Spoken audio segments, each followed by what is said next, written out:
The Kiselyova family walks to safety.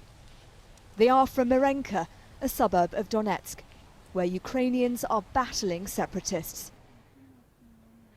They have relatives and friends they could stay with, but Yulia can't afford to reach them right now. This camp for the displaced is their home. The events that are happening now feel like a play, not real. One side pushes another, and the other pushes back. In this endless conflict, a lot of civilians are being killed by shrapnel and by gunfire. For just a few hours a day, people are being allowed to leave Donetsk.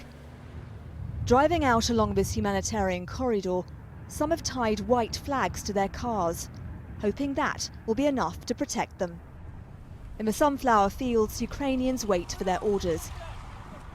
They are pushing forward, but progress has been slow and dangerous. Well, these Ukrainian fighters are getting closer to Donetsk, but they are meeting heavy resistance from the pro-separatists. You can see how close this shell landed to their position.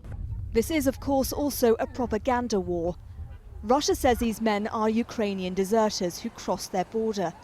Ukraine says they're prisoners of war and should be returned. But one thing is clear. Many of these soldiers don't want to be here. So you want to return to your families as soon as possible? Yeah, as soon as possible to see our family. That is unlikely to happen. Kiev says it won't stop until it retakes this land. Just after we left, this Ukrainian checkpoint was shelled again by separatists, forcing people to turn back towards the fighting that is tearing apart their country. Nazanin Mashiri, Al Jazeera, on the outskirts of Donetsk.